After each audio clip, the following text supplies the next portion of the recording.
love, perseverance, and unwavering support in helping us achieve our dreams, especially to our advisors who have rendered so much effort for understanding us and providing us a fun way haven to learn with. To our very supportive, hardworking school administrator and teacher in charge, who have made a significant efforts to make this very day a remarkable one. Thank you so much, Sir Rizal C. Galfo. Your excellent leadership allow us to study well, makes us excited to go to school every day. When parang ayaw na din namin umuwi minsan. Lalo na kapag Friday, kasi kasama ka namin naglalaro with the other teachers of you.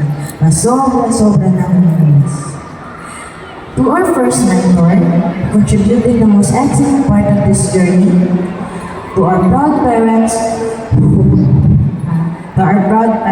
supported us financially, emotionally, and socially. Thank you so much, Mama and Papa, Mom and Dad, and Nanay at Tatay. You are everything to us. Thank you for not getting tired, sending and fetching us in school every day, for inspiring us to do more and be the best version of a child that you want us to be. We are more than happy and blessed to have you.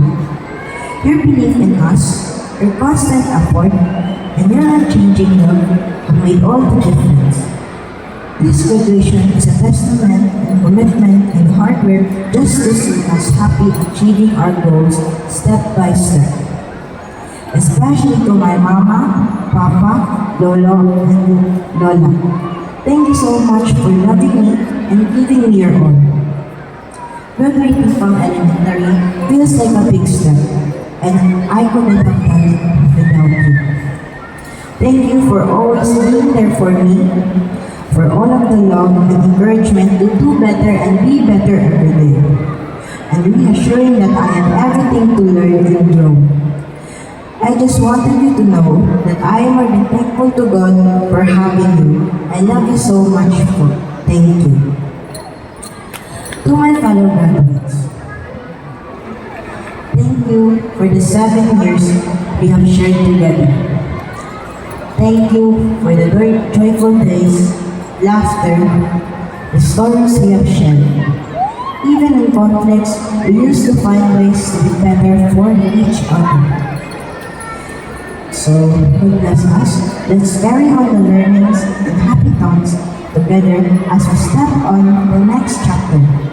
Wherever our steps may lead us, the friendship that we have been built for years remains forever. You will always be my best buddy and my most loved, Kyle, Henry, Jerome, and Harish. So, classmates, may you stand up? I want you to look at each other, to feel your love and the bond that we have made for years. Also, I want you to take in this point. To accomplish great things, we must not only act, but also dream. Not only plan, but also believe. Thank you. You may now sit down. Galing.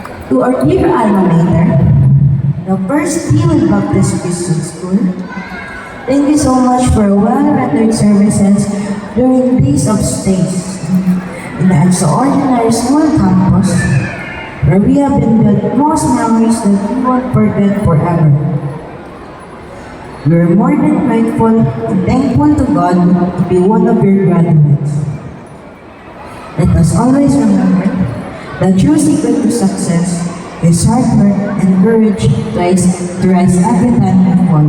Once again, a blessing to everyone and congratulations to all of us graduates. Round of applause, please.